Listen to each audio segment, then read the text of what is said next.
Bonjour à tous, on se retrouve aujourd'hui pour une vidéo sur le problème 2 des Olympiades juniors de mathématiques des Balkans de l'année 2023 qui vient de se dérouler.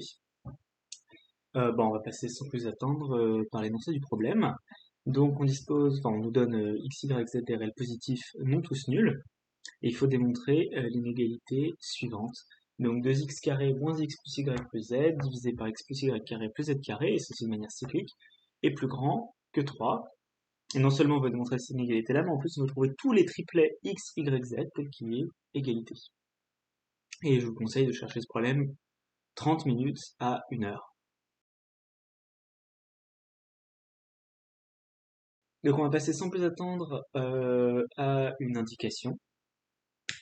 Donc l'indication que je vous donne, c'est essayer de réécrire le terme 2x carré moins x plus y plus z divisé par x plus y carré plus z carré, qui est quand même assez moche, d'une manière un petit peu plus agréable à manipuler. On va maintenant passer à la solution de l'exercice.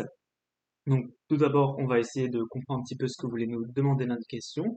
Donc, pour ceci, il suffit de remarquer que si on rajoute 2 à ce terme-là, on va rajouter le numérateur, donc le dénominateur deux fois au numérateur, et donc ça va nous donner que 2x carré moins x plus y plus z divisé par x plus y carré plus z carré plus 2, c'est la même chose que 2x carré, donc ça on rajoute pas de x carré, puis on va rajouter 2y carré de z carré, 2y carré plus 2 carré, et moins x plus y plus z, ici on va juste rajouter 2x, donc ça va changer le moins en plus, et du coup ici on a quelque chose qui est très très très symétrique. Déjà la première chose qu'on peut remarquer, c'est que les trois numérateurs, si on rajoute 2 sur chacun des éléments de la somme qu'on a au départ, euh, on va se rendre compte qu'ici on va avoir un terme symétrique qu'on va pouvoir factoriser.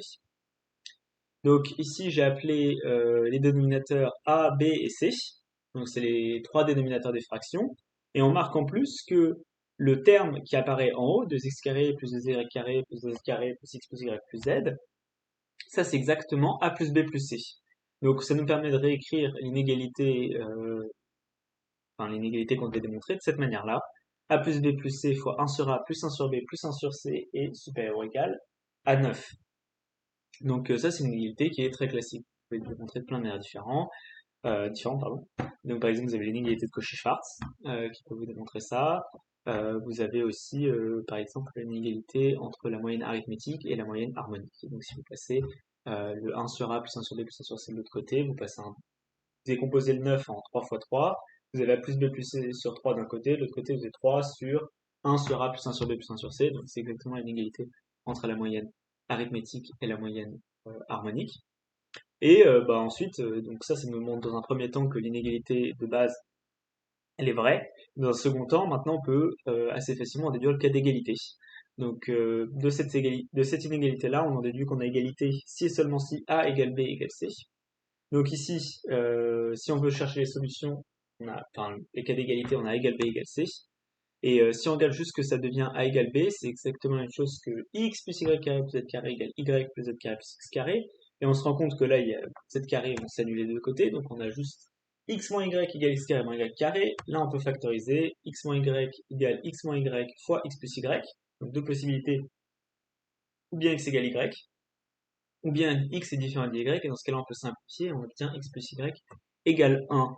Donc voilà, ces deux possibilités-là, et une fois qu'on a ça, je vous laisse faire ça un petit peu proprement, parce qu'il faut à peu près s'en convaincre, et c'est pas trop dur, que les solutions, donc tous les triplets x, x, x, avec x strictement positif, parce qu'ils peuvent pas être tous nuls, et les triplets x, x, 1 moins x, ou les permutations cycliques de ce triplet avec x appartient à d'un intervalle 0,1, et cette fois-ci on a le droit de prendre x égale 1 ou x égale 0.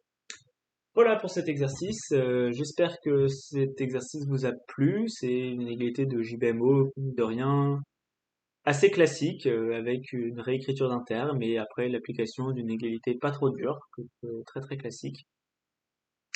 Et j'espère que ça vous a plu, je pense que c'est un très bon exercice d'entraînement.